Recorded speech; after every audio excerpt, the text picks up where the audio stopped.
सदाशिवसमारम्भां शङ्कराचार्यमध्यमाम् मध्यमाम् अस्मदाचार्यपर्यन्तां वन्दे गुरुपरम्पराम्। श्रुतिस्मृतिपुराणानाम् आलयं करुणालयं नमामि भगवत्पादशङ्करं लोकशङ्करं शङ्करं शङ्कराचार्यं केशवं बादरायणम् सूत्रभाष्यकृतौ वन्दे भगवन्तौ पुनः पुनः ईश्वरो गुरुरात्मेति मूर्तिभेदविभागिने व्योमवद्व्याप्तदेहाय दक्षिणामूर्तये नमः। दक्षिणामूर्तये नमः। ॐ सहना भवतु सहनो भुनक्तु सह वीर्यङ्करवावहै तेजस्विनावधीतमस्तु मा विद्विषावहै। ओम शांति शांति शांति। ಹರಿ ಓಂ. ನಿನ್ನೆ ಹಿಂದಿನ ತರಗತಿಯಲ್ಲಿ ನಾವು ಅಧ್ಯಾತ್ಮ ಸಾಧನೆಯ ಸಂಪೂರ್ಣವಾದಂತಹ ಎಲ್ಲ ಮಜಲುಗಳನ್ನು ಸಂಕ್ಷಿಪ್ತವಾಗಿ ನೋಡಿದ್ದೇವೆ. ಉತ್ತಿಷ್ಠತ ಜಾಗೃತ ಎನ್ನುವ ಮಂತ್ರದ ಮೂಲಕವಾಗಿ ಸಾಧನೆಯ ಪ್ರಮುಖ ಹಂತಗಳನ್ನ ಸಂಕ್ಷಿಪ್ತವಾಗಿ ಹೇಳ್ತಾ ಈ ಅಧ್ಯಾತ್ಮ ಸಾಧನೆ ಎನ್ನುವುದು ದುರ್ಗಮವಾದ ಪಥ ಎಂಬುದಾಗಿ ಶ್ರುತಿ ಹೇಳಿದ್ದನ್ನ ನೋಡಿದ್ದೆವು. ದುರ್ಗಂ ಪಥಸ್ತತ್ ಕವಯೋ ವದಂತಿ ಎಂಬುದಾಗಿ. ಕವಿಗಳು ಅಂದ್ರೆ ಜ್ಞಾನಿಗಳು ಅಂತ ಅರ್ಥ. ಕವಿಹಿ ಕ್ರಾಂತದರ್ಶಿ ಅಂತ. ಸಾಮಾನ್ಯವಾದವರಿಗೆ ಯಾವುದು ಕಾಣಿಸೋದಿಲ್ವೋ ಅದು ಕವಿಗೆ ಕಾಣಿಸ್ತದೆ. ಶ್ರುತಿಯಲ್ಲಿ ಕವಿ ಎನ್ನುವ ಶಬ್ದ ಪದ್ಯ ರಚನೆ ಮಾಡುವವನು ಎಂಬ ಅರ್ಥದಲ್ಲಿ ಬಂದಿಲ್ಲ.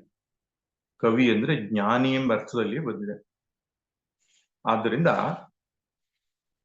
ಇದು ಕಠಿಣವಾದ ಪಥ ಎಂಬುದಾಗಿ ಜ್ಞಾನಿಗಳು ಹೇಳುತ್ತಾರೆ. ಯಾಕೆಂದ್ರೆ ಹುಟ್ಟುತ್ತಲೇ ನಾವೆಲ್ಲರೂ ಕೂಡ ಬಹಿರ್ಮುಖರಾಗಿ ಹುಟ್ಟಿದ್ದೇವೆ. ಮುಂದೆ ಕಠೋಪನಿಷತ್ತೇ ಹೇಳುತ್ತೆ, ಪರಾಂಚಿಖಾನಿ ವ್ಯತೃಣತ್ ಸ್ವಯಂಭೂಹು. ಬ್ರಹ್ಮನೇ ಸೃಷ್ಟಿಯ ಆದಿಯಿಂದ ಈ ಶರೀರಗಳಿಗೆ, ಜೀವಾತ್ಮರುಗಳಿಗೆ ಬಹಿರ್ಮುಖವಾದಂತಹ ಸ್ಥಿತಿಯನ್ನು ಇಟ್ಟಿದ್ದಾನೆ ಎಂಬುದಾಗಿ. ಪ್ರಕೃತಿಯ ವಶರಾಗಿಯೇ ನಾವು ಜನ್ಮ ತಾಳಿದ್ದೇವೆ, ಜೀವನ ನಡೆಸ್ತಾ ಇದ್ದೇವೆ. ಅಧ್ಯಾತ್ಮ ಪಥ ಅನ್ನೋದು ಒಂದು ರೀತಿ ಪ್ರಕೃತಿಗೆ ವಿರುದ್ಧವಾದಂತಹ ನಡೆ. ಪ್ರವಾಹಕ್ಕೆ ವಿರುದ್ಧವಾಗಿ ಈಜುವುದು ಅಂತ ಹೇಳ್ತಾರಲ್ಲ ಹಾಗೆ. ಶರೀರ, ಮನಸ್ಸು, ಬುದ್ಧಿ ಇವುಗಳ ತಾದಾತ್ಮ್ಯದಲ್ಲಿಯೇ ಜೀವನವನ್ನ ಕಳೀತಾ ಇರತಕ್ಕಂತಹ ಜೀವರುಗಳಿಗೆ ಅವುಗಳ ಅಭಿಮಾನವನ್ನು ಬಿಟ್ಟು ಸ್ವರೂಪದಲ್ಲಿ ಮನಸ್ಸನ್ನ ನೆಲೆ ನಿಲ್ಲಿಸುವಂತಹ ಒಂದು ಸಾಧನೆ ತುಂಬಾ ಕಠಿಣವಾದ ಪಥ. ಆದರೆ ಯಾರು ಸಾಧನ ಚತುಷ್ಟಯ ಸಂಪನ್ನರಾಗಿದ್ದಾರೋ ಹಾಗೂ ಗುರುಶಾಸ್ತ್ರದ ಉಪದೇಶವೆಂಬ ಅನುಗ್ರಹಕ್ಕೆ ಪಾತ್ರರಾಗಿದ್ದಾರೆ ಅವರಿಗೆ ಇದು ಸುಲಭವೇ ಆಗಿದೆ ಎಂಬುದಾಗಿ ಕೂಡ ಶಂಕರರು ಹೇಳ್ತಾರೆ. ಹೀಗಿರುವುದರಿಂದ ಒಟ್ಟಾರೆಯಾಗಿ ಸಾಧನಾ ಪಥದ ಒಂದು ವರ್ಣನೆ ಆದ ಮೇಲೆ ಈ ಮುಂದಿನ ಮಂತ್ರದಲ್ಲಿ, ಮಂತ್ರ 15ರಲ್ಲಿ ಆತ್ಮಸ್ವರೂಪದ ವರ್ಣನೆಯನ್ನ ಶ್ರುತಿ ಮಾಡುತ್ತೆ. ಆತ್ಮ ಅಥವಾ ಪರಮಾತ್ಮ ಇದು ನಿರ್ಗುಣ, ನಿರಾಕಾರ, ನಿರ್ವಿಕಾರವಾದ ತತ್ವ ಎಂಬುದಾಗಿ ಹೇಳುತ್ತೆ. ಅದರಲ್ಲಿ ಇರತಕ್ಕಂತಹ ಎಲ್ಲ ಗುಣಗಳನ್ನ ನಿಷೇಧ ಮಾಡುವುದರ ಮೂಲಕವಾಗಿ ಆತ್ಮಸ್ವರೂಪವನ್ನ ತೋರಿಸಿಕೊಡುತ್ತೆ. ಅತದ್ವ್ಯಾವೃತ್ತಿ ಎಂಬುದಾಗಿ ಕರೀತಾರೆ. ತದ್ ಎಂಬುದಾಗಿ ಏನೇನು ಗುಣಗಳನ್ನ ನಾವು ಆರೋಪ ಮಾಡಿಕೊಂಡಿದ್ದೇವೋ ಅದೆಲ್ಲವನ್ನ ನಿಷೇಧ ಮಾಡುತ್ತಾ ಆತ್ಮಸ್ವರೂಪವನ್ನ ತಿಳಿಸಿಕೊಡುವಂಥದ್ದು ಉಪನಿಷತ್ತಿನ ಪ್ರಮುಖವಾದ ಪ್ರಕ್ರಿಯೆ. ಮಂತ್ರವನ್ನು ನೋಡೋಣ. ಅಶಬ್ದಮಸ್ಪರ್ಶಮರೂಪಮವ್ಯಯಂ ತಥಾ ರಸಂ ನಿತ್ಯಮಗಂಧವಚ್ಚ ಯತ್ ಅನಾದ್ಯನಂತಂ ಮಹತಃ ಪರಂ ಧ್ರುವಂ ನಿಚಾಯ್ಯ ತನ್ಮೃತ್ಯುಮುಖಾತ್ ಪ್ರಮುಚ್ಯತೆ. ಅಶಬ್ದಮಸ್ಪರ್ಶಮರೂಪಮವ್ಯಯಂ ತಥಾ ರಸಂ. ಇಲ್ಲಿ ಶಬ್ದ, ಸ್ಪರ್ಶ, ರೂಪ, ರಸ, ಗಂಧ ಎನ್ನುವಂತಹ 5 ಗುಣಗಳನ್ನ ನಿಷೇಧಿಸಲಾಗಿದೆ. ಅಂದ್ರೆ ಆತ್ಮನಲ್ಲಿ ಈ 5 ಗುಣಗಳು ಇರುವುದಿಲ್ಲ ಎಂಬುದಾಗಿ ಹೇಳುತ್ತೆ. ತದನಂತರ ಅನಾದಿ ಅನಂತಂ ಅವ್ಯಯಂ ಈ 3 ಶಬ್ದಗಳ ಮೂಲಕ ಆತ್ಮನು ನಿರ್ವಿಕಾರ ಸ್ವರೂಪವುಳ್ಳವನು, ಯಾವುದೇ ವಿಕಾರಗಳು ಆತ್ಮನಲ್ಲಿ ಇಲ್ಲ ಎಂಬುದಾಗಿ ಎಲ್ಲ ರೀತಿಯ ವಿಕಾರಗಳನ್ನ ನಿಷೇಧಿಸಲಾಗಿದೆ. ನಾವು ನೋಡಿದ್ದೇವೆ, ಪ್ರಮುಖವಾಗಿ 6 ರೀತಿಯ ವಿಕಾರಗಳನ್ನ ಪ್ರಪಂಚದಲ್ಲಿ ನಾವು ನೋಡ್ತೇವೆ. ಅಸ್ಥಿ, ಜಾಯತೆ, ವರ್ಧತೆ, ವಿಪರಿಣಮತೆ, ಅಪಕ್ಷೀಯತೆ, ವಿನಶ್ಯತಿ ಎಂಬಂತಹ ಷಡ್ಭಾವ ವಿಕಾರವನ್ನ ಯಾಸ್ಕರು ಹೇಳಿದ್ದಾರೆ. ಅದು ನಾವೆಲ್ಲರೂ ಒಪ್ಪುವಂತಹ ವಿಷಯ. ಪೊಟೆನ್ಷಿಯಲ್ ಎಕ್ಸಿಸ್ಟೆನ್ಸ್, ತಾಯಿಯ ಗರ್ಭದಲ್ಲಿ ಶಿಶು ಇರತಕ್ಕಂಥದ್ದು ಅಸ್ಥಿ. ಆಮೇಲೆ ಜಾಯತೆ ಅಂತ, ತಾಯಿಯ ಗರ್ಭದಿಂದ ಹೊರಗಡೆಗೆ ಬರುವಂತಹದ್ದು ವಿಕಾರ. ಆಮೇಲೆ ನಿಧಾನ ಆಹಾರವನ್ನು ತೆಗೆದುಕೊಳ್ಳುತ್ತಾ ಬೆಳೆಯುವಂಥದ್ದು ವರ್ಧತೆ. ಆಮೇಲೆ ವಿಪರಿಣಮತೆ, ಅದು ಬದಲಾವಣೆಯನ್ನ ಆಗ್ತಕ್ಕಂಥದ್ದು. ಬೆಳೆಯುವಂತಹ ಉದ್ದಕ್ಕೆ ಬೆಳೆಯುವಂಥದ್ದು ಮುಗಿಯಿತು ಅಂದ್ಮೇಲೆ ಅಡ್ಡಕ್ಕೆ ಬೆಳೆಯುವಂಥದ್ದು ಶುರುವಾಗುತ್ತೆ. ತದನಂತರ ಅಪಕ್ಷೀಯತೆ, ಅದು ಶಿಥಿಲವಾಗ್ಲಿಕ್ಕೆ ಶುರುವಾಗ್ತದೆ, ಕೊನೆಗೊಂದು ದಿವಸ ನಾಶ ಆಗಿ ಹೋಗ್ತದೆ. ಇದು ಪ್ರಕೃತಿಯ ಎಲ್ಲ ವಸ್ತುಗಳಲ್ಲಿಯೂ ನಾವು ಕಾಣುತ್ತೇವೆ. ಶರೀರಾದಿಯಾಗಿ ಪ್ರಪಂಚದ ಎಲ್ಲ ವಸ್ತುಗಳು ಈ ಭಾವ ವಿಕಾರವನ್ನು ಹೊಂದಿದೆ. ಯಾವುದು ಹುಟ್ಟಿದೆಯೋ ಅದು ನಾಶವನ್ನ ಹೊಂದಲೇಬೇಕು. ಇದು ನಾವು ಕಂಡುಕೊಂಡ ಸತ್ಯ. ಆದರೆ ಆತ್ಮನು ಈ ವಿಕಾರಗಳಿಗೆ ಒಳಪಟ್ಟಿಲ್ಲ. ಯಾಕೆಂದ್ರೆ ಅವನು ಹುಟ್ಟಿಲ್ಲ. ಅನಾದಿ ಎಂಬ ಶಬ್ದದ ಮೂಲಕ ಆದಿ ಇಲ್ಲದ್ದು, ಹುಟ್ಟಿಲ್ಲದ್ದು ಎಂಬುದನ್ನು ಹೇಳುತ್ತೆ. ಅನಂತಂ ಎಂಬ ಶಬ್ದದ ಮೂಲಕ ಇದಕ್ಕೆ ನಾಶವಿಲ್ಲ ಎಂಬುದಾಗಿ ಹೇಳುತ್ತೆ. ಹಾಗೆ ನಾವು ಹುಟ್ಟಿಲ್ಲ, ನಾಶವಿಲ್ಲ ಎಂಬುದು ಒಪ್ಪಿಕೊಂಡ್ರು ಮಧ್ಯದಲ್ಲಿ ಬದಲಾವಣೆಗಳಿರಬಹುದಲ್ಲ ಅಂತ ಹೇಳಿದ್ರೆ ಅವ್ಯಯಂ ಎಂಬ ಶಬ್ದದ ಮೂಲಕವಾಗಿ ಅದಕ್ಕೆ ಕ್ಷಯ ಇಲ್ಲ ಎಂಬುದಾಗಿ. ವ್ಯಯ ಅಂದ್ರೆ ಕ್ಷಯ ಅಂತ ಅರ್ಥ. ಕ್ಷೀಣಿಸುವಂಥದ್ದು, ನಾಶ ಆಗುವಂತಹ ಒಂದು ಪ್ರಕ್ರಿಯೆ. ಅವ್ಯಯ ಎನ್ನುವಂಥದ್ದು ಅದು ಯಾವ ರೀತಿಯ ಬದಲಾವಣೆಗಳನ್ನು ಹೊಂದುವಂಥದ್ದಲ್ಲ. ಆದ್ರಿಂದ ಅಕ್ಷರ, ಅವ್ಯಯ ಎಂಬ ಶಬ್ದಗಳೆಲ್ಲ ಅದರಲ್ಲಿ ವಿಕಾರವನ್ನ ನಿಷೇಧಿಸುವಂತಹ ಶಬ್ದಗಳಾಗಿವೆ. ಆದ್ದರಿಂದ ಶ್ರುತಿ ಹೇಳುತ್ತೆ ಎಲ್ಲ ಭಾವ ವಿಕಾರಗಳಿಲ್ಲದ್ದು ಆತ್ಮ. ಆಮೇಲೆ ಕೂಟಸ್ಥ ನಿತ್ಯವಾಗಿ ಇರುವಂಥದ್ದು ಧ್ರುವ ಎನ್ನುವ ಶಬ್ದವನ್ನು ಬಳಸಿದೆ. ಮಹತಃ ಪರಂ ಧ್ರುವಂ ಎಂಬುದಾಗಿ. ಧ್ರುವ ಅಂದ್ರೆ ಒಂದೇ ತೆರನಾಗಿರ್ತಕ್ಕಂಥದ್ದು ಅಂತ, ಶಾಶ್ವತವಾಗಿರುವಂಥದ್ದು.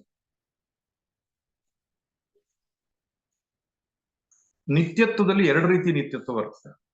ಒಂದು ಪ್ರವಾಹಿ ನಿತ್ಯತ್ವ, ಇನ್ನೊಂದು ಕೂಟಸ್ಥ ನಿತ್ಯತ್ವ ಅಂತ.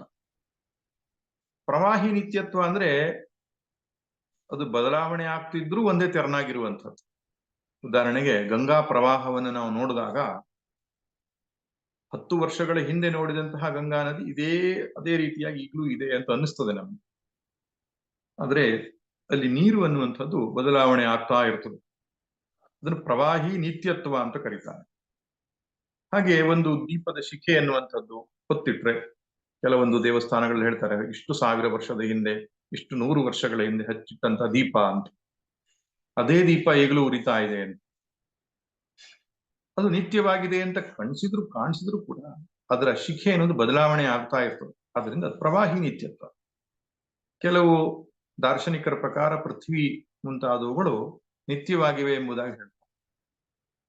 ನಿತ್ಯವಾದಂತೆ ಕಾಣ್ತಾ ಇದೆ, ಆದ್ರೆ ಅದು ಪ್ರವಾಹಿ ನಿತ್ಯತ್ವ, ಬದಲಾವಣೆ ಆಗ್ತಾ ನಿತ್ಯವಾಗಿರುವಂತೆ ತೋರ್ತಾ ಇದೆ.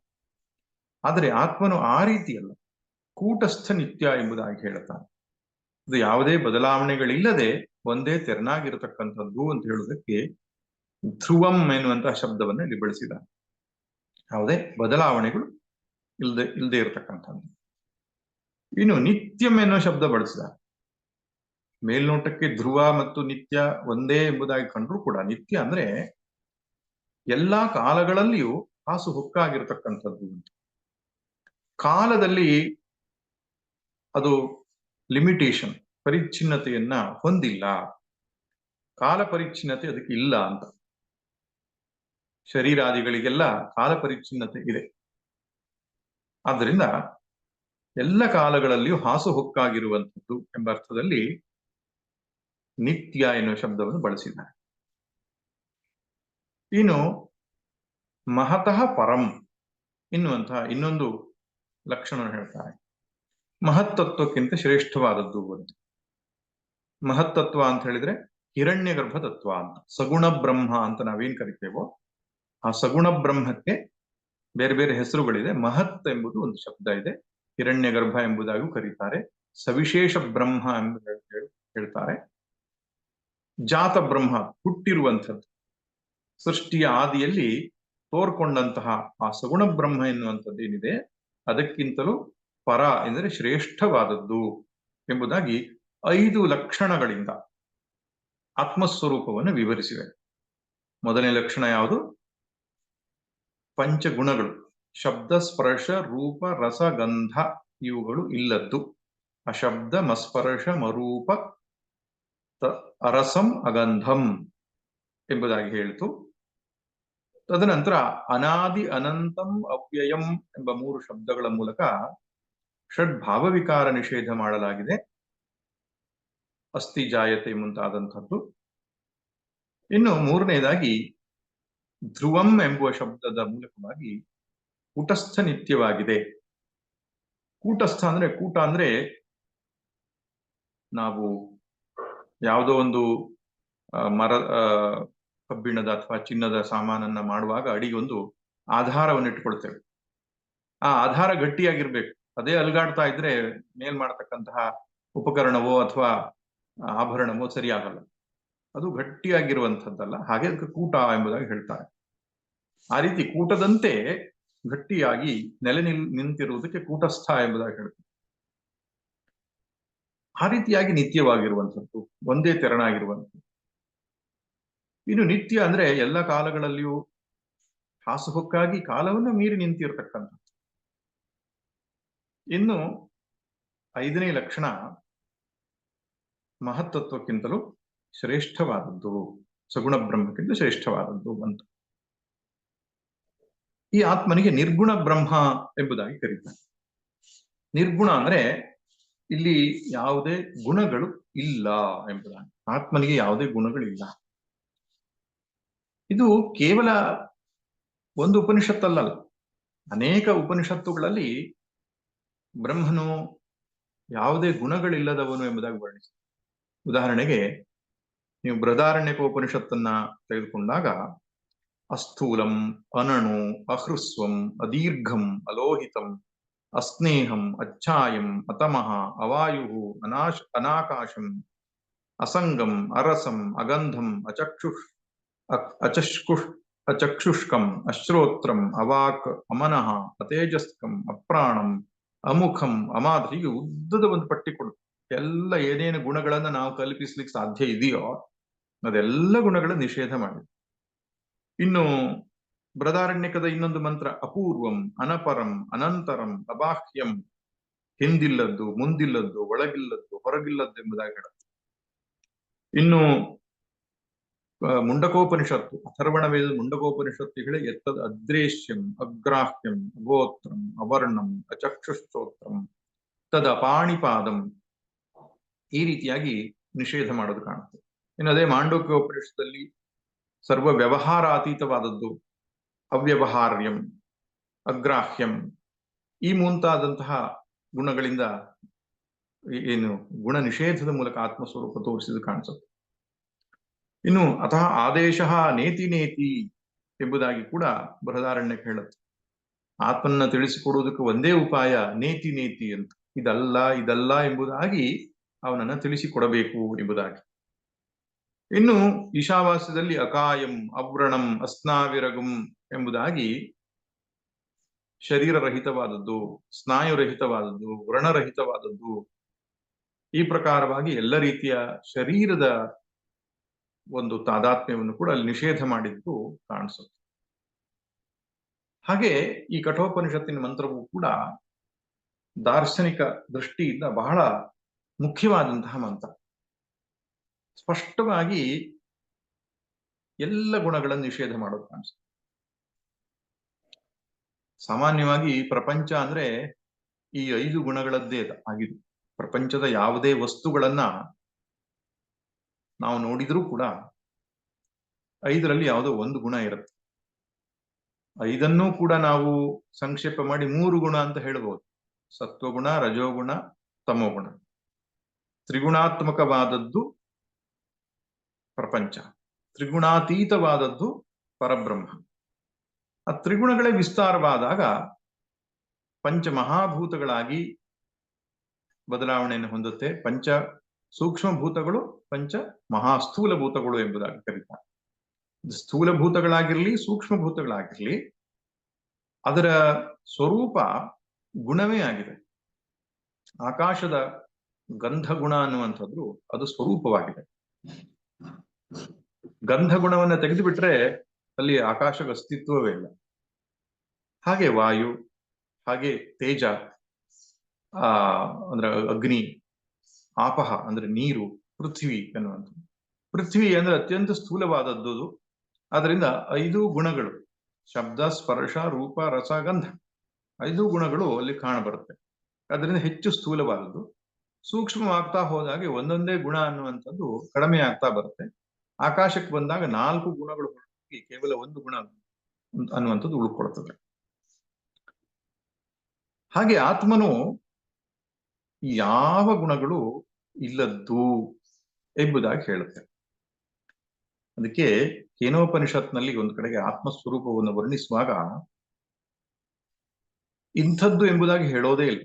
ಶ್ರೋತ್ರಸ್ಯ ಶ್ರೋತ್ರಂ ಮನಸೋ ಮನೋ ಯತ್ ವಾಚೋಹ ವಾಚಂ ಸವು ಪ್ರಾಣಸ್ಯ ಪ್ರಾಣಃ. ಕಣ್ಣಿಗೆ ಕಣ್ಣು, ಮನಸ್ಸಿಗೆ ಮನಸ್ಸು, ಪ್ರಾಣಕ್ಕೆ ಪ್ರಾಣ, ಮಾತಿಗೆ ಮಾತು ಎಂಬುದಾಗಿ ವರ್ಣಿಸಿದೆಯೇ ಹೊರತು ಅದು ಇಂಥದ್ದು ಎನ್ನುವಂತಹ ಒಂದು ಚಿತ್ರಣವನ್ನು ಕಟ್ಟಿಕೊಟ್ಟಿಲ್ಲ ನಮ್ಮ ಮುಂದೆ. ಯಾಕಂದ್ರೆ ಮನುಷ್ಯನ ಸ್ವಭಾವವೇ ಹಾಗೆ. ಇದು ಹೀಗೆ ಎಂಬುದಾಗಿ ಹೇಳ್ಬಿಟ್ರೆ ಅದು ಯಾವುದೋ ಒಂದು ಕಲ್ಪನೆಗೆ ಒಳಪಡಿಸ್ಲಿಕ್ಕೆ ಪ್ರಯತ್ನಿಸುತ್ತೆ. ಹೀಗಿರಬಹುದೇನೋ, ಹಾಗಿರಬಹುದೇನೋ. ಜ್ಯೋತಿರಿವಾಧೂಮಕಂ, ಅದು ಬೆಳಕಿಲ್ಲದ, ಅದು ಹೊಗೆ ಇಲ್ಲದ ಬೆಳಕಿನ ಹಾಗೆ ಅಂದ ತಕ್ಷಣ ಎಲ್ಲೋ ಒಂದ್ ಕಡೆಗೆ ಬೆಳಕಿನ ರೂಪದಲ್ಲಿ ಆತ್ಮ ಇರಬಹುದು. ಆ ರೀತಿಯಾಗಿ ಆತ್ಮ ಸಾಕ್ಷಾತ್ಕಾರಕ್ಕೆ ಪ್ರಯತ್ನಿಸುತ್ತೆ. ಧ್ಯಾನಕ್ಕೆ ಕುಳಿತುಕೊಳ್ಳದ ತಕ್ಷಣ ಯಾವುದೋ ಒಂದು ಬೆಳಕನ್ನ ಕಲ್ಪಿಸಿಕೊಂಡು ಆ ಬೆಳಕಿನ ದರ್ಶನವಾದಾಗ ಆತ್ಮದರ್ಶನ ಎಂಬುದಾಗಿ ಭ್ರಮಿಸ್ಲಿಕ್ಕೆ ಅವಕಾಶಗಳು ಉಂಟು. ಆದ್ದರಿಂದ ಆತ್ಮನಿಗೆ ಯಾವುದೇ ನಾಮವಿಲ್ಲ, ಯಾವುದೇ ರೂಪವಿಲ್ಲ, ಯಾವುದೇ ಜಾತಿ ಇಲ್ಲ, ಯಾವುದೇ ಕ್ರಿಯೆ ಇಲ್ಲ, ಯಾವುದೇ ಸಂಬಂಧ ಇಲ್ಲ, ಯಾವುದೇ ಗುಣ ಇಲ್ಲ. ಜಗತ್ತಿನ ಯಾವುದೇ ಒಂದು ವಸ್ತುವನ್ನು ನಾವು ಪರಿಚಯ ಮಾಡಿಕೊಡ್ಬೇಕಾದ್ರೆ ಈ 5 ಮಾರ್ಗವೇ ನಮಗೆ, 5 ರೀತಿಯಿಂದಲೇ ತಿಳಿಸ್ಕೊಡ್ಬೇಕು. ಒಂದು ನಾಮವನ್ನು ಹೇಳಬೇಕು. ಇವನು ಗಣೇಶ, ಇವನು ಸುರೇಶ, ನಾಮದ ಮೂಲಕ ಪರಿಚಯ ಮಾಡಿ ಕೊಡ್ತೇವೆ. ಇಲ್ಲ ಜಾತಿಯ ಮೂಲಕ ಪರಿಚಯ ಮಾಡಿ ಕೊಡ್ತೇವೆ. ಜಾತಿ ಅಂದ್ರೆ ಹುಟ್ಟಿನ ವಿಷಯವಾಗಿ ಹೇಳುವಂಥದ್ದಲ್ಲ. ದಾರ್ಶನಿಕ ಭಾಷೆಯಲ್ಲಿ ಜಾತಿ ಅಂದ್ರೆ ಸಾಮಾನ್ಯ ಅಂತ. ವೃಕ್ಷಗಳೆಲ್ಲ ಒಂದು ಜಾತಿ, ಮನುಷ್ಯರೆಲ್ಲ ಒಂದು ಜಾತಿ, ಪಕ್ಷಿಗಳೆಲ್ಲ ಒಂದು ಜಾತಿ. ಆ ರೀತಿ ಒಂದೇ ರೀತಿಗೆ ಸೇರಿದಂತಹ ಅನೇಕ ಸಂಗತಿಗಳಿದ್ದಾಗ ಅದನ್ನು ಒಂದು ಜಾತಿ ಎಂಬುದಾಗಿ ಹೇಳ್ತಾರೆ. ಪರಮಾತ್ಮನ ಒಂದು ಜಾತಿಗೆ ಸೇರಿದವನಲ್ಲ, ಯಾಕಂದ್ರೆ ಅವನಿಗೆ ಹೊರತಾಗಿ ಇನ್ನೊಂದು ವಸ್ತುವೇ ಇಲ್ಲ. ಆದ್ರಿಂದ ಜಾತಿಯಿಂದ ಅವನು ತೋರಿಸ್ಕೊಡ್ಲಿಕ್ಕಾಗಲ್ಲ. ಇನ್ನು ಕ್ರಿಯೆಯ ಮೂಲಕ ತೋರಿಸಿಕೊಡೋಣವೇ. ಈಗ ಯಾವುದೋ ಲೌಕಿಕ ವ್ಯಕ್ತಿ ಬಂದಾಗ ನಾವು ಹೇಳ್ತಾ ಇವರು ಪಾಚಕ ಅಂದ್ರೆ ಇವರು ಅಡುಗೆಯವರು, ಇವರು ಪೂಜೆ ಮಾಡಬಹುದು, ಇವರು ಡ್ರೈವಿಂಗ್ ಮಾಡಬಹುದು, ಇವರು ಇಂಜಿನಿಯರು, ಇವರು ಶಿಕ್ಷಕರು, ಅವರ ಕ್ರಿಯೆಯ ಮೂಲಕ ಪರಿಚಯ ಮಾಡಿ ಕೊಡ್ತಾರೆ. ಹಾಗೆ ಆತ್ಮನನ್ನ ಯಾವುದೋ ಒಂದು ಕ್ರಿಯೆಯ ಮೂಲಕ ಪರಿಚಯ ಮಾಡುವ ಯಾವ ಕ್ರಿಯೆಯೂ ಇಲ್ಲ. ಅವನ ಸನ್ನಿಧಿಯಲ್ಲಿ ಮಿಥ್ಯಾ ಜಗತ್ತು ನಡೀತಾ ಇದೆ ಹೊರತು ಅವನು ವಾಸ್ತವವಾಗಿ ಏನು ಮಾಡುವವನಲ್ಲ. ಇನ್ನು ಸಂಬಂಧದ ಮೂಲಕ ಪರಿಚಯ ಮಾಡುವ ಒಂದು ಪ್ರಕ್ರಿಯೆ, ಇವರು ಇಂಥವರ ಮಗ, ಇಂಥವರ ಅಳಿಯ, ಈ ವಂಶಕ್ಕೆ ಸೇರಿದವರು, ಈ ಪ್ರಕಾರವಾಗಿ ಒಂದು ಸಂಬಂಧವನ್ನ ಹೇಳ್ತಾ ಅವರು ಪರಿಚಯ ಮಾಡಿಕೊಡ್ತಾರೆ. ಆತ್ಮನಿಗೆ ಸಂಬಂಧದ ಮೂಲಕ ಪರಿಚಯ ಮಾಡ್ಕೊಡೋಣ ಅಂದ್ರೆ ನ ದ್ವಿತೀಯೋಸ್ತಿ ಕಿಂಚಿತ್, ಅದಕ್ಕಿಂತ ಹೊರತಾಗಿ ಎರಡನೇದು ವಸ್ತುವೇ ಇಲ್ಲ. ಮತ್ತು ಅದು ಯಾವುದಕ್ಕೂ ಸಂಬಂಧಪಟ್ಟಿದ್ದಲ್ಲ. ಅಸಂಗೋ ಹಿ ಅಯಂ ಪುರುಷ, ಅಸಂಗ ಆತ್ಮ ಅವನು. ಆದ್ದರಿಂದ ಸಂಬಂಧದ ಮೂಲಕ ಪರಿಚಯ ಸಾಧ್ಯ. ಕೊನೆಗೆ ಗುಣದ ಮೂಲಕ ಪರಿಚಯ ಮಾಡಿಕೊಳ್ಳುವ ಒಂದು ವ್ಯವಸ್ಥೆ. ಇವರು ತುಂಬಾ ಒಳ್ಳೆಯವರು, ಇವರು ತುಂಬಾ ಶ್ರೀಮಂತರು, ಇವರು ದೊಡ್ಡ ಭಕ್ತರು, ಹೀಗೆ ಅವರಲ್ಲಿ ಇರ್ತಕ್ಕಂತಹ ಗುಣ, ಆ ಗುಣದ ಮೂಲಕ ಪರಿಚಯ ಮಾಡ್ಕೊಂಡು ನೋಡಿ. ನಮ್ಮ ಹಿರಿಯರು ಎಷ್ಟು ಚಿಂತನೆ ಮಾಡಿದ್ದಾರೆ. ಒಂದು ವಸ್ತುವನ್ನು ಪರಿಚಯ ಮಾಡಿಕೊಡ್ಲಿಕ್ಕೆ ಈ 5 ಕ್ರಮ ಸಾಧ್ಯ ಅಂತ. ಒಂದು ನಾಮ, ಇನ್ನೊಂದು ಜಾತಿ, 3ನೇದು ಕ್ರಿಯಾ, 4ನೇದು ಸಂಬಂಧ, 5ನೇದು ಗುಣ. ನಾಮ, ಜಾತಿ, ಕ್ರಿಯಾ, ಸಂಬಂಧ, ಗುಣ, ಇವುಗಳ ಮೂಲಕವಾಗಿ ಯಾವುದೇ ಒಂದು ವಸ್ತುವನ್ನು, ವ್ಯಕ್ತಿಯನ್ನು ಪರಿಚಯ ಮಾಡುವಂತಹ ಪದ್ಧತಿ ನಮ್ಮಲ್ಲಿ ಇದೆ. ಹೀಗೆ ಆತ್ಮನನ್ನ ಶ್ರುತಿ ಪರಿಚಯ ಮಾಡಿ ಕೊಡ್ತಾ ಇಲ್ಲ ನಮಗೆ. ಈ ಎಲ್ಲವನ್ನು ನಿಷೇಧ ಮಾಡುತ್ತೆ. ಅವನಲ್ಲಿ ಯಾವ ನಾಮಗಳಿಲ್ಲ. ಹಾಗಾದ್ರೆ ಸ್ವಾಮಿ ಸಹಸ್ರನಾಮ ಕೊಟ್ಟಿರೋದು ಯಾಕೆ? ಸಹಸ್ರನಾಮ ಅಲ್ಲ, ನೀವು ಲಕ್ಷ ನಾಮ ಬೇಕಾದ್ರೂ ಬರೀಬಹುದು. ಅದು ಸವಿಶೇಷ ಬ್ರಹ್ಮ ಅಥವಾ ಸಗುಣ ಬ್ರಹ್ಮನಿಗಿರತಕ್ಕಂಥ. ಹಾಗಾದ್ರೆ ಅದು ಯಾರು ಮತ್ತೆ ನೋಡೋಣ ಅದು ಯಾವುದು ಅಂತ. ಆದ್ದರಿಂದ ನಾಮ ನಿರ್ವಿಶೇಷ ಬ್ರಹ್ಮನಿಗೆ, ಪರಬ್ರಹ್ಮನಿಗೆ ಯಾವ ನಾಮಗಳೇ ಇಲ್ಲ ವಾಸ್ತವ. ಬ್ರಹ್ಮ ಎಂಬುದು ಒಂದು ನಾಮ ಇದೆಯಲ್ಲ ಅಂತ, ಅದು ಸಣ್ಣದಲ್ಲ ಅನ್ನೋದಕ್ಕೆ, ಸಣ್ಣದು ಅನ್ನೋದು ನಿಷೇಧ ಮಾಡುವುದ್ರ ಮೂಲಕ ತಿಳಿಸಿಕೊಡ್ತಾ ಇದೆ ಬ್ರಹ್ಮ ಎನ್ನುವ ನಾಮ ಕೂಡ. ಬ್ರಹ್ಮ ಅಂದ್ರೆ ದೊಡ್ಡದು ಅಂತ. ಯಾವ್ಯಾವ್ದು ಪರಿಚ್ಛಿನ್ನವಾಗಿದೆಯೋ ಅದು ಯಾವುದು ಬ್ರಹ್ಮ ಅಲ್ಲ ಅಂತ ಅರ್ಥ, ಬ್ರಹ್ಮ ಎಂಬ ಶಬ್ದದ ಮೂಲಕ. ಅದರಿಂದ ಅದು ಕೂಡ ಯಾವುದೋ ಒಂದು ವಿಶೇಷವನ್ನು ತೋರಿಸ್ತಾ ಇಲ್ಲ, ನಿರ್ವಿಶೇಷವನ್ನೇ ಹೇಳ್ತಾ ಇದೆ. ಇನ್ನು ಜಾತಿ, ಖಂಡಿತವಾಗಿಯೂ ಜಾತಿಯ ಮೂಲಕ ತಿಳಿಸ್ಲಿಕ್ಕಾಗಲ್ಲ, ಕ್ರಿಯೆಯ ಮೂಲಕ ತಿಳಿಸ್ಲಿಕ್ಕಾಗಲ್ಲ, ಸಂಬಂಧ ಇಲ್ಲ, ಯಾವ ಗುಣಗಳು ಅವನಲ್ಲಿ ಇಲ್ಲ. ಈಗ ಕೇಳಿದ ತಕ್ಷಣ ಕೆಲವರು ಒಂದು ಪ್ರಶ್ನೆ ಮಾಡ್ತಾರೆ, ಹಾಗಾದ್ರೆ ಇಷ್ಟು ದಿನಗಳ ಕಾಲ ನಾವು ಸ್ತುತಿ, ಭಗವಂತನ ಸ್ತುತಿಯ ಮೂಲಕವಾಗಿ ನೀನು ಅಂಥವನು ಕರುಣಾಮಯಿ, ಕೃಪಾಮಯಿ, ದಯಾಸಾಗರ, ಭಕ್ತವತ್ಸಲ, ಈ ರೀತಿ ಗುಣಗಳಿಂದ ಸ್ತುತಿಸಿದ್ದೇವೆ. ಎಲ್ಲ ಗುಣಗಳು ನಿನ್ನಲ್ಲಿವೆ ಎಂಬುದಾಗಿ ಹೇಳ್ತೇವೆ. ಅಷ್ಟಮೂರ್ತಿ ಭೃದ್ ದೇವ ಪೂಜನಂ ಎಂಬುದಾಗಿ ಭೂರಂ ಭಾಸ್ಯನಲೋ ನಿಲೋಂಬರಮಹರ್ನಾಥೋ ಹಿಮಾಂಶು ಪುಮಾನ್. ಅಷ್ಟಮೂರ್ತಿಯಾಗಿ ಶಿವನನ್ನ ನೋಡ್ತಕ್ಕಂತಹ ಒಂದು ಪದ್ಧತಿ ಇದೆ.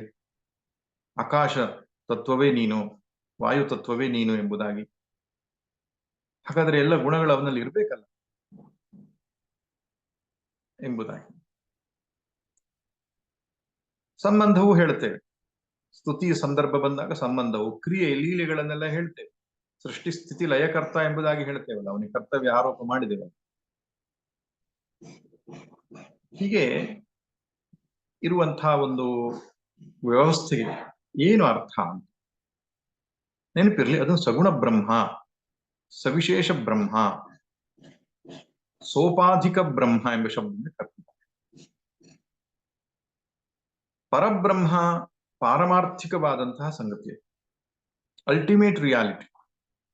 ಅದನ್ನ ಗ್ರಹಣ ಮಾಡುವುದಕ್ಕೆ ಯಾರಿಗೆ ಸಾಮರ್ಥ್ಯ ಇಲ್ಲವೋ ಅಂಥವನಿಗೆ ಸಗುಣ ಬ್ರಹ್ಮದ ಉಪಾಸನೆಯ ಮೂಲಕವಾಗಿ ಅದನ್ನು ತೋರಿಸಿಕೊಡಬೇಕಾಗ್ತದೆ.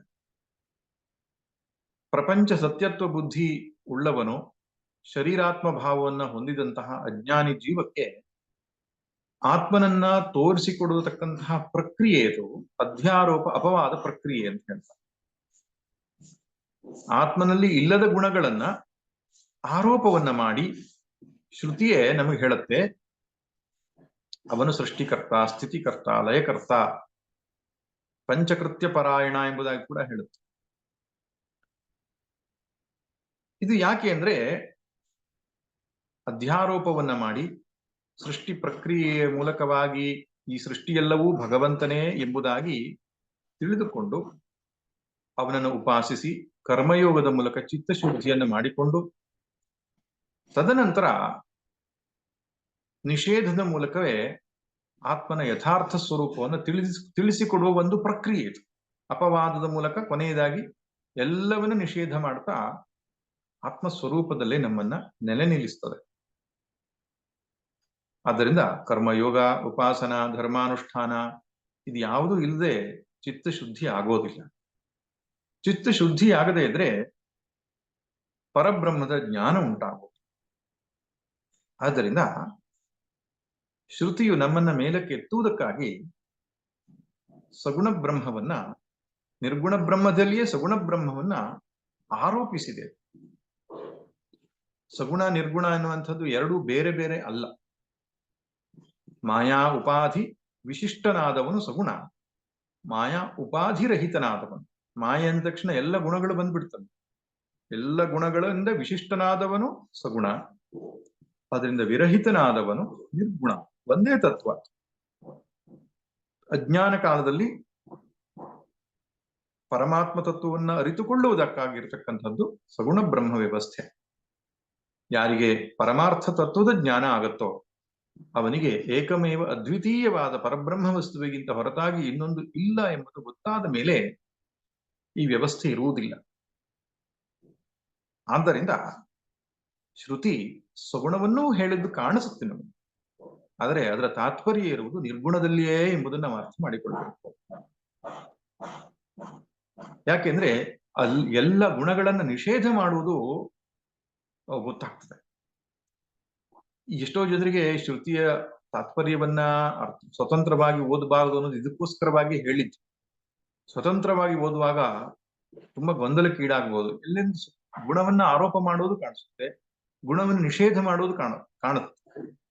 ಜೀವನ ಅಲ್ಪತ್ವವನ್ನು ಹೇಳೋದು ಕಾಣುತ್ತೆ, ಈಶ್ವರನ ಮಹತ್ವವನ್ನು ಹೇಳೋದು ಕಾಣುತ್ತೆ, ಆದ್ರೆ ಎರಡು ಐಕ್ಯವನ್ನು ಹೇಳೋದು ಕಾಣಿಸುತ್ತೆ. ಈ ರೀತಿ ವಿರೋಧದ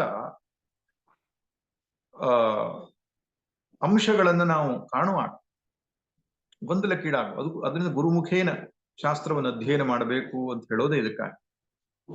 ಎಲ್ಲೂ ವಿರೋಧ ಇಲ್ಲ, ವಿರೋಧದ ಆಭಾಸ ಅಷ್ಟೇ, ತೋರಿಕೆಯ ವಿರೋಧವೇ ಹೊರತು ವಾಸ್ತವದಲ್ಲಿ ಯಾವ ವಿರೋಧವೂ ಶ್ರುತಿಯಲ್ಲಿ ಇಲ್ಲ.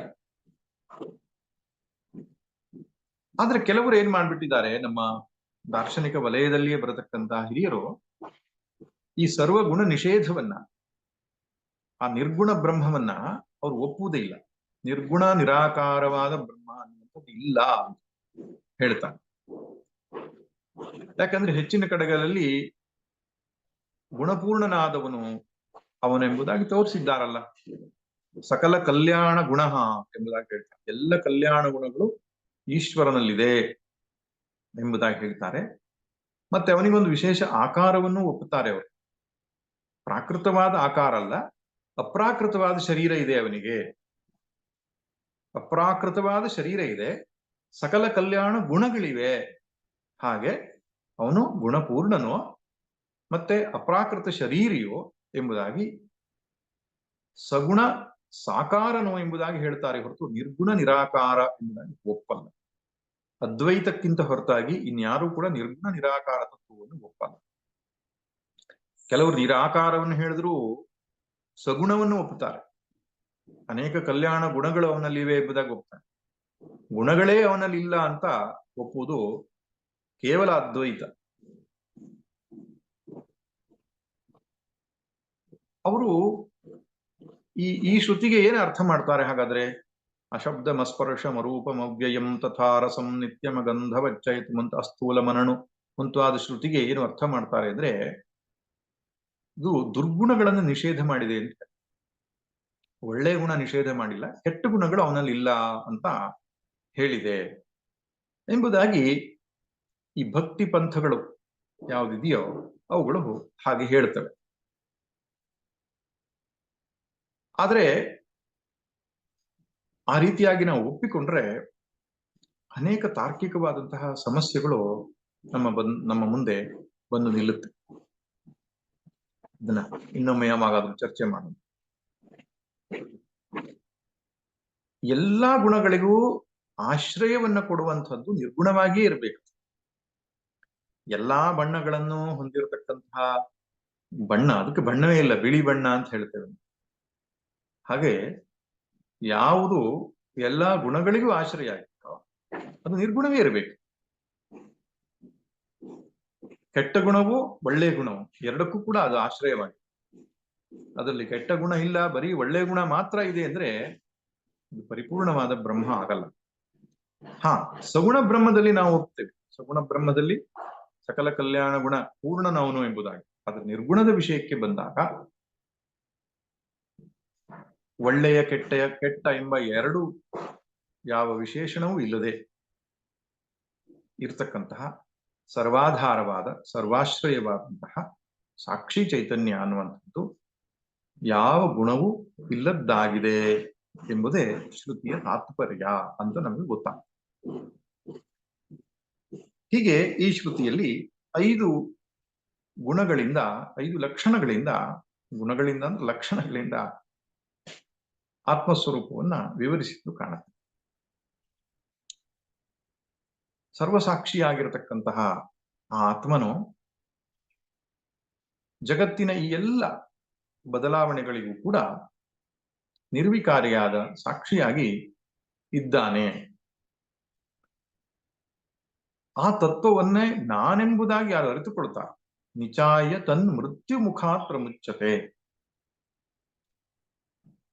ಆ ನಿರ್ಗುಣ ನಿರ್ವಿಶೇಷವಾದ ಪರಬ್ರಹ್ಮ ವಸ್ತುವೇ ಸಾಕ್ಷಿ ಸ್ವರೂಪನಾದ ನಾನಿದ್ದೇನೆ ಎಂಬುದಾಗಿ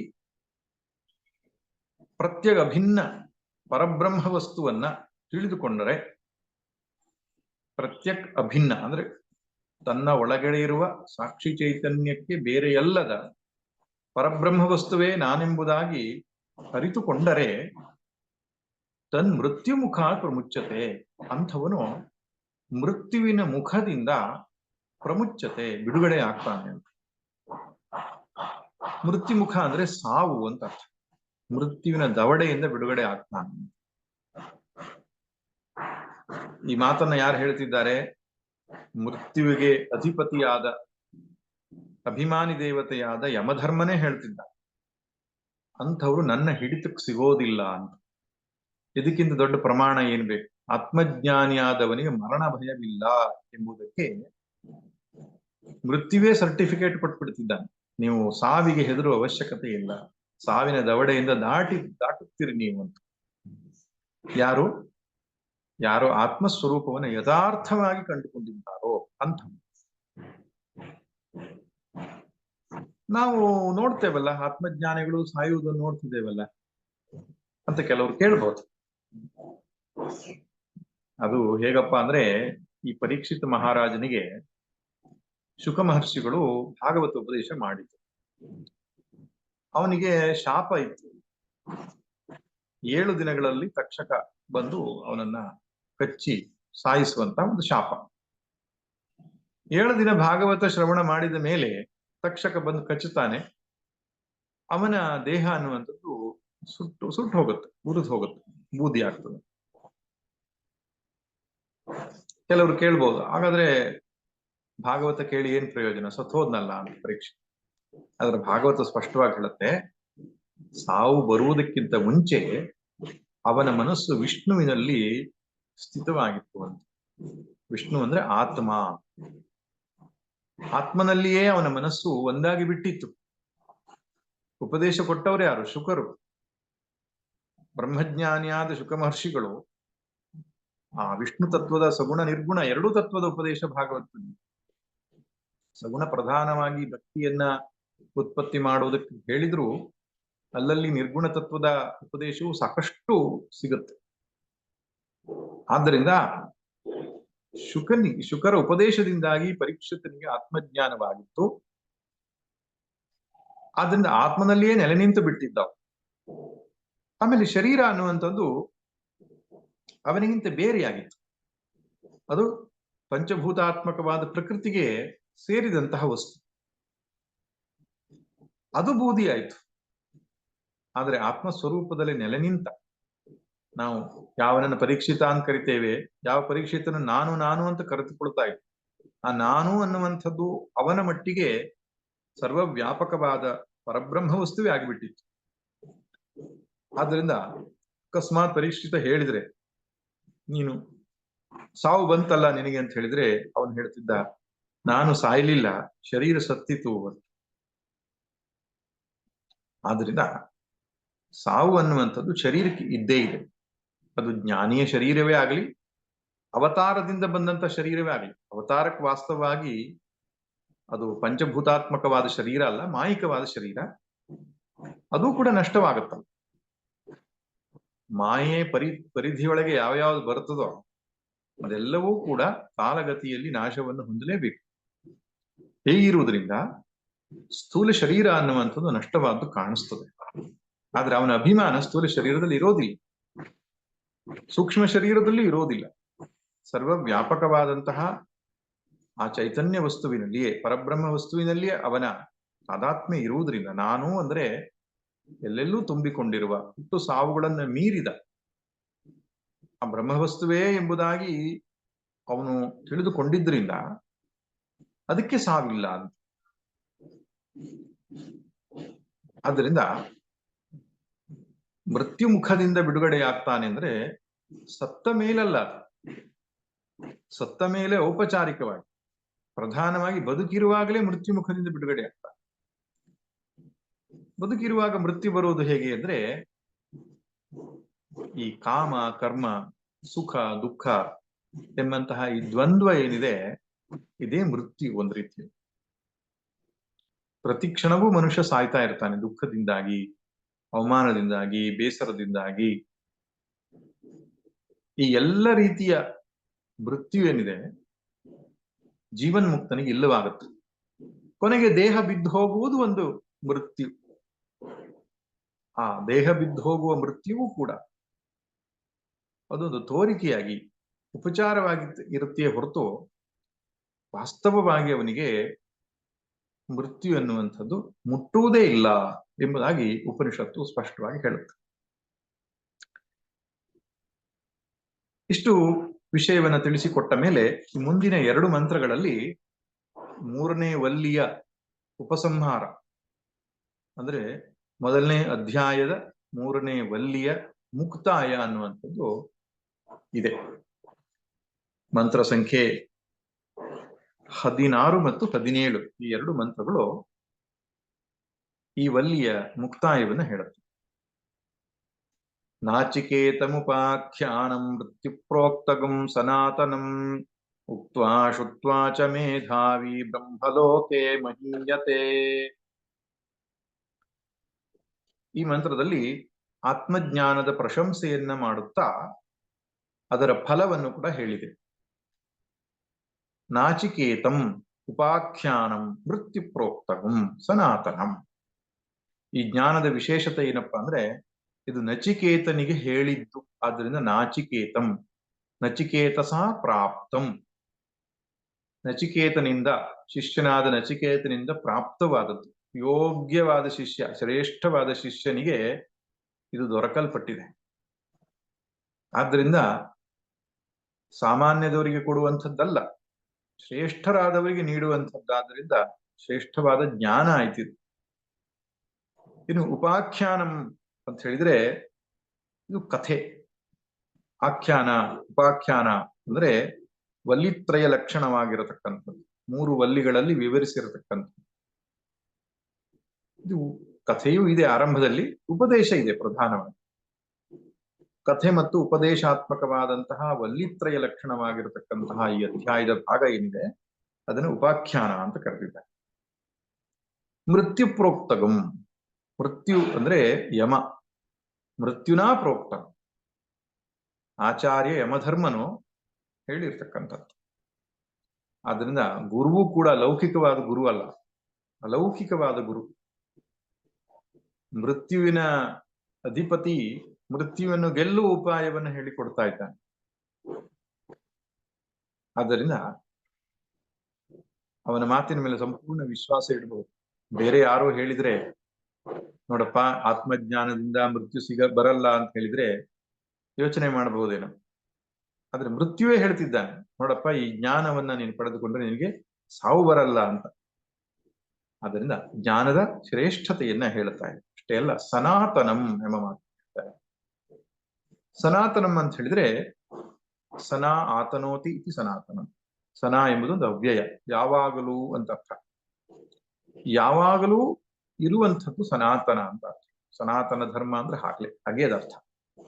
ಎಂದೆಂದೂ ಇರತಕ್ಕಂತಹ ಧರ್ಮ, ಶಾಶ್ವತ ಧರ್ಮ ಅಂತ.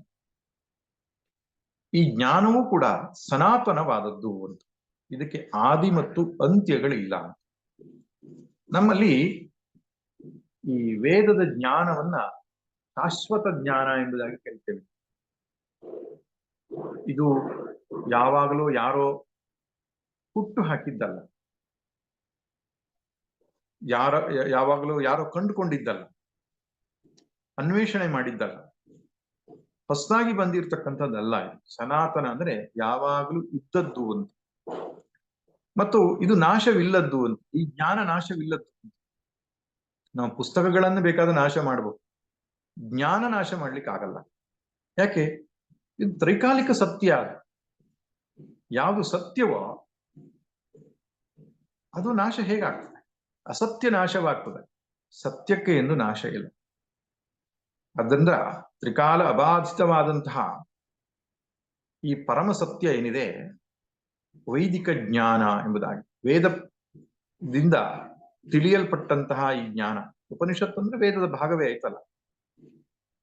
ಆದ್ರಿಂದ ಶಂಕರ ಭಗವತ್ಪಾದರು ಸನಾತನ ಎಂಬ ಶಬ್ದಕ್ಕೆ ಚಿರಂತನಂ ವೈದಿಕತ್ವ ಎಂಬುದಾಗಿ ಹೇಳ್ತಾರೆ. ವೇದವಾದದ್ರಿಂದ, ವೇದದ ಭಾಗವಾದದ್ರಿಂದ ಇದು ಶಾಶ್ವತ ಜ್ಞಾನ. ವೇದವನ್ನ ಅಪೌರುಷೇಯ ಅಂತ ಕರೆಯೋದೇ ಅದಕ್ಕೆ. ಯಾವುದೇ ಒಬ್ಬ ಪುರುಷ ಇದನ್ನು ನಿರ್ಮಾಣ ಮಾಡಿಲ್ಲ. ಪುರುಷ ನಿರ್ಮಾಣ ಮಾಡಿದ್ರೆ ಅದು ನಾಶ ಆಗುತ್ತಿತ್ತೇವೆ. ಯಾಕಂದ್ರೆ ಪುರುಷನು ತಿಳಿಸಿಕೊಟ್ಟ ಜ್ಞಾನ ಎಲ್ಲ ಪರಮ ಸತ್ಯವಾಗಿರೋದಿಲ್ಲ. ಅದು ಭ್ರಮೆ, ಪ್ರಮಾದ, ವಿಪ್ರಲಿಪ್ಸ, ಕರ್ಣ ಅಪಾಟವ ಎನ್ನುವಂತಹ 4 ದೋಷಗಳಿಂದ ಒಳಗೊಂಡಿದ್ದಾಗಿರ್ತದೆ ಮನುಷ್ಯ ನಿರ್ಮಾಣ ಮಾಡಿದಂತಹ ಯಾವುದೇ ಗ್ರಂಥ ಅಥವಾ ಯಾವುದೇ ವಿಚಾರ. ಭ್ರಮೆಗೆ ಒಳಗಾದ ಜ್ಞಾನ ಇರ್ಬೋದು, ಪ್ರಮಾದ ತಪ್ಪು ತಿಳುವಳಿಕೆ ಜ್ಞಾನ ಇರ್ಬೋದು, ವಿಪ್ರಲಿಪ್ಸ ಯಾವುದೋ ಸ್ವಾರ್ಥದ ಅಪೇಕ್ಷೆಯಿಂದ ಅವನು ಗ್ರಂಥ ಬರೆದಿರ್ಬೋದು, ಅವನ ಜನಾಂಗದ ಉದ್ಧಾರಕ್ಕೋ ಅಥವಾ ಇನ್ಯಾವುದೋ ಒಂದು ದೇಶಕ್ಕೋ ಬರೆದಿರ್ತಕ್ಕಂಥದ್ದು ಇರಬಹುದು. ಕರ್ಣ ಅಪಾಟವ, ನಮ್ಮ ಇಂದ್ರಿಯಗಳೆಲ್ಲವೂ ಕೂಡ ತೀಕ್ಷ್ಣವಾಗಿರಲ್ಲ. ಅದು ಏನ್ ಗ್ರಹಿಸುತ್ತದೆ ಎಲ್ಲವೂ ಕೂಡ ಪೂರ್ಣ ಸತ್ಯವಾಗಿರಲ್ಲ. ಅದರ ಆಧಾರದ ಮೇಲೆ ಬರೀತಾರೆ. ಎಷ್ಟೋ ಸಲ ಸೈಂಟಿಫಿಕ್ ರಿಸರ್ಚ್ ಅಂತ ಏನು ಮಾಡ್ತಾರೋ ಅದನ್ನ ಮುಂದಿನ ಸೈಂಟಿಸ್ಟ್ ಬಂದ ಮೇಲೆ ಅದನ್ನ ಡಿಸ್ಪ್ರೂವ್ ಮಾಡ್ತಾನೆ, ಇದು ಸತ್ಯ ಅಲ್ಲ ಅಂತ. ಕರ್ಣ ಅಪಾಟವ ಅಂತ ಹೇಳ್ತಾರೆ. ಆದ್ರೆ ವೇದಗಳಿಗೆ ಇದ್ಯಾವ ದೋಷವೂ ಇಲ್ಲ. ಇದು ಋಷಿಗಳು ನಿರ್ಮಾಣ ಮಾಡಿದ್ದಲ್ಲ, ಋಷಿಗಳು ವೇದದ ಕರ್ತೃಗಳಲ್ಲ, ಅವರು ವೇದವನ್ನ ದರ್ಶಿಸಿದವರು. ಆದ್ದರಿಂದ ಈ ಜ್ಞಾನ ಅನ್ನುವಂಥದ್ದು ಶಾಶ್ವತವಾಗಿರ್ತಕ್ಕಂಥದ್ದು ಎಂಬುದಾಗಿ ಹೇಳ್ತಾನೆ. ಅಷ್ಟೇ ಅಲ್ಲ, ಉಕ್ತ್ವಾ ಶ್ರುತ್ವಾಚ ಮೇಧಾವಿ ಬ್ರಹ್ಮಲೋಕೆ ಮಹೀಯತೆ. ಮೇಧಾವಿಯಾದವನು ಸಾಧಕನು ಎಂಬುದಾಗಿ, ಬುದ್ಧಿವಂತನಾದಂತಹ, ಶಾಸ್ತ್ರವನ್ನು ಚೆನ್ನಾಗಿ ಬಲ್ಲಂತಹ, ಸಾಧನಾ ಪಥದಲ್ಲಿ ಇರ್ತಕ್ಕಂತಹ ಯಾವ ಸಾಧಕನಿದ್ದಾನೋ ಅವನು ಮೇಧಾವಿ ಎಂಬುದಾಗಿ ಕರೆದಿದ್ದಾರೆ. ಉಕ್ತ್ವ ಅದನ್ನು ಹೇಳಿ ಇನ್ನೊಬ್ಬರಿಗೆ ತಿಳಿಸಿಕೊಡುವುದರ ಮೂಲಕ, ಶ್ರುತ್ವ ಕೇಳಿಸಿಕೊಳ್ಳುವುದರ ಮೂಲಕವಾಗಿ ಮೇಧಾವಿಯಾದವನು ಬ್ರಹ್ಮಲೋಕೆ ಮಹೀಯತೆ. ನೋಡಿ, ಇದನ್ನ ನಿಧಿಧ್ಯಾಸನ ಅಂತ ಕರಿತೇವೆ. ಇನ್ನೊಬ್ಬರಿಗೆ ನಾವು ಪಾಠ ಮಾಡುವಂಥದ್ದು, ಇನ್ನೊಬ್ಬರು ಪಾಠ ಮಾಡ್ತಾ ಇರುವ ಕೇಳಿಸಿಕೊಳ್ಳುವಂಥದ್ದು, ಎರಡೂ ಕೂಡ ಬಹಳ ಅಗತ್ಯ ಇರ್ತದೆ. ಎಷ್ಟೋ ಸಲ ನಮಗೆ ವಿಷಯ ಗೊತ್ತಿರ್ತದೆ, ಕಠೋಪನಿಷತ್ತು ನಾವು ಕೇಳಿದ್ದೇವಪ್ಪ, ನಮ್ಗೆ ಗೊತ್ತಿದೆ, ಅದು ನಾನು ಕೂಡ ಕಠೋಪನಿಷತ್ತನ್ನು ತಿಳಿಸಿಕೊಡಬಲ್ಲೆ ಅಂತ ಹೇಳುವವನು ಅದನ್ನು ಕೇಳಿಸಿಕೊಳ್ಬೇಕಾಗ್ತದೆ. ಯಾಕಂದ್ರೆ ಕೇಳಿಸಿಕೊಳ್ಳುವುದ್ರ ಮೂಲಕವಾಗಿ ನಿಧಿಧ್ಯಾಸನ ಆಗುತ್ತೆ. ಸ್ವಾಧ್ಯಾಯ ಗೊತ್ತಿಲ್ಲದಿದ್ದಾಗ ಅಜ್ಞಾನ ಕಾಲದಲ್ಲಿ ಮಾಡುವ ಸ್ವಾಧ್ಯಾಯ ತಿಳಿಯುವುದಕ್ಕೆ, ತಿಳಿದುಕೊಂಡ ಮೇಲೆ ಮಾಡುವ ಸ್ವಾಧ್ಯಾಯ ನಿಧಿಧ್ಯಾಸನ. ಆದ್ದರಿಂದ ಇನ್ನೊಬ್ಬರಿಗೆ ತಿಳಿಸಿಕೊಡುವ ಅಥವಾ ಇನ್ನೊಬ್ಬರು ಹೇಳುವಾಗ ಕೇಳಿಸಿಕೊಳ್ಳುವಂತಹ ಒಬ್ಬ ಮೇಧಾವಿ ಇದ್ದಾನೋ, ವಿದ್ಯಾಸಕನಿದ್ದಾನೋ, ಅವನು ಜ್ಞಾನದ ನಿಷ್ಠೆಯನ್ನ ಪಡೆದುಕೊಂಡು ಬ್ರಹ್ಮಲೋಕೆ ಮಹೀಯತೆ, ಬ್ರಹ್ಮಲೋಕದಲ್ಲಿ ಅವನು ಉಪಾಸ್ಯನಾಗ್ತಾನೆ, ಶ್ರೇಷ್ಠನಾಗ್ತಾನೆ. ಬ್ರಹ್ಮಲೋಕ ಅಂತ ಮತ್ತೆ ಬಂತಲ್ಲ, ಬ್ರಹ್ಮಲೋಕಕ್ಕೆ ಹೋಗ್ತಾನೆ ಅಂತ ನೀವು ಹೇಳಿದಾಗ ಆಯ್ತಲ್ಲ ಅಂತ.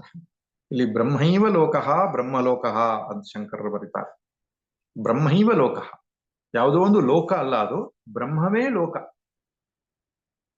ಬ್ರಹ್ಮವೆಂಬ ಲೋಕ.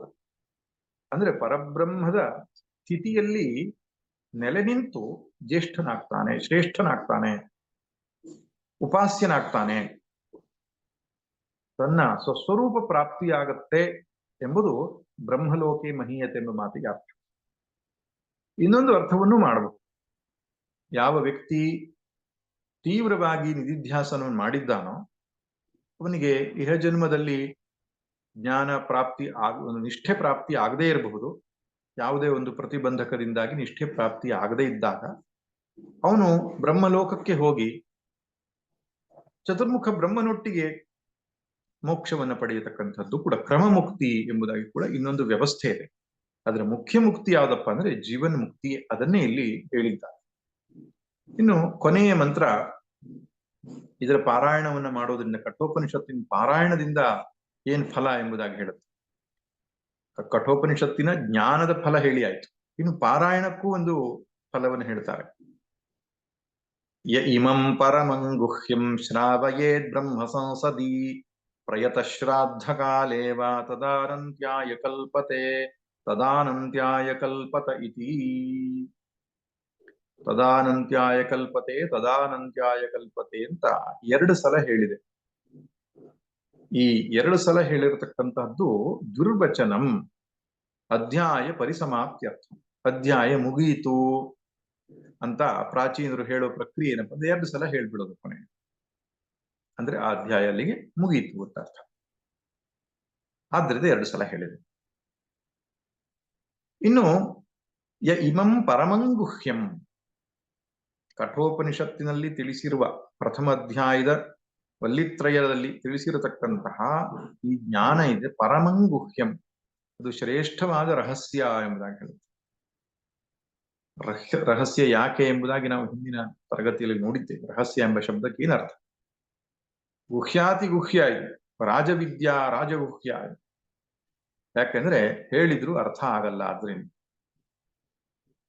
ಆದ್ರಿಂದ ಈ ಪರಮಗುಹ್ಯವನ್ನ ಬ್ರಹ್ಮ ಸಂಸತ್ತಿನಲ್ಲಿ ಶ್ರಾವಯೇತ್, ಜ್ಞಾನಿಗಳ ಸಭೆಯಲ್ಲಿ ಕೇಳಿಸ್ಬೇಕಂತೆ. ಅವರು ಜ್ಞಾನಿಗಳೆಲ್ಲ ಕುಳಿತುಕೊಂಡೆ ಇರುವಂತಹ ಸಭೆಗೆ ಬ್ರಹ್ಮ ಸಂಸತ್ತು ಅಂತ ಕರೀತಾರೆ. ಸಂಸತ್ತು ಅನ್ನುವ ಶಬ್ದ ನಮಗೆ ತುಂಬಾ ಪರಿಚಿತ. ಸಂಸತ್ತು ಅಂದ್ರೆ ಸಭೆ ಅಂತ ಅರ್ಥ. ಬ್ರಹ್ಮ ಸಂಸತ್ತು ಅಂದ್ರೆ ಬ್ರಹ್ಮಜ್ಞಾನಿಗಳು ಸೇರಿರತಕ್ಕಂತಹ ಸಭೆ, ಅಥವಾ ಬ್ರಹ್ಮಜ್ಞಾನದ ಸಾಧನೆಯಲ್ಲಿ ತೊಡಗಿರತಕ್ಕಂತಹ ಮೋಕ್ಷಗಳು ಸೇರಿರತಕ್ಕಂತಹ ಸಭೆ ಅಂತಲ್ಲ ಆಗ್ಬೋದು.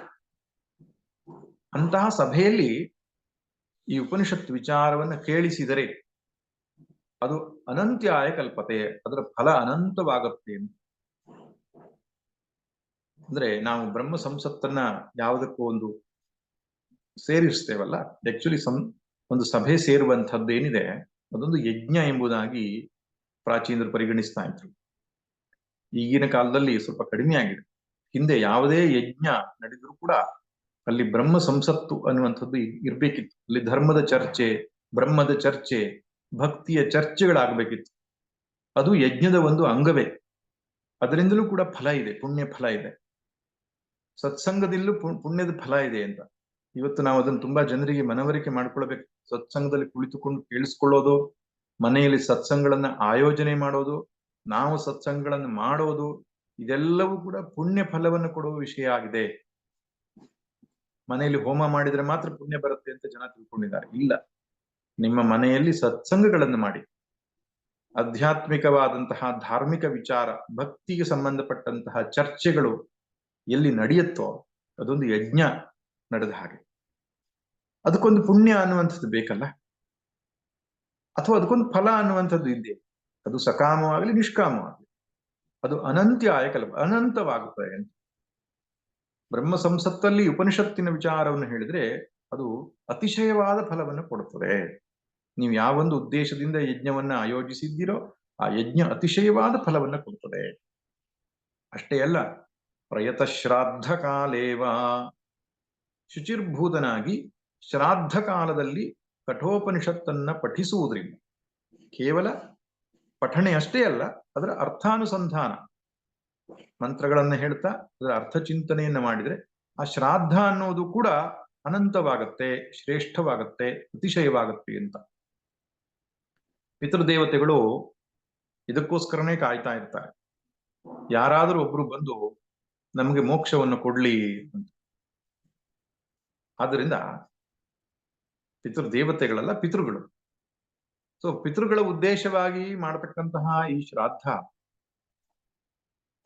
ಈ ಅಧ್ಯಾತ್ಮ ವಿಚಾರವನ್ನ ತಿಳಿಸುವುದರ ಮೂಲಕವಾಗಿದ್ದು, ಶ್ರಾದ್ದ ಕಾಲದಲ್ಲಿ ಪಾರಾಯಣವನ್ನು ಹೇಳಿದ್ದಾರೆ. ವೇದ ಪಾರಾಯಣ, ವೇದದ ಕೆಲವು ಮುಖ್ಯ ಭಾಗಗಳ ಪಾರಾಯಣ, ಭಾಗವತ ಪಾರಾಯಣ ಮುಂತಾದ ಶ್ರಾದ್ದ ಭೋಜನದ ಸಂದರ್ಭದಲ್ಲಿ ಮಾಡ್ತಾರೆ.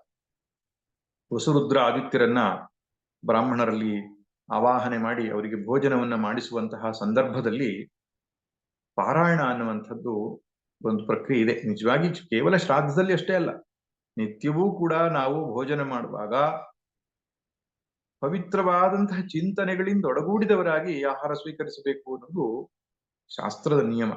ಕವಳೆ ಕವಳೆ ಗೋವಿಂದನಾಮ ಸಂಕೀರ್ತನಂ ಎಂಬುದಾಗಿ ಹೇಳ್ತಾನೆ.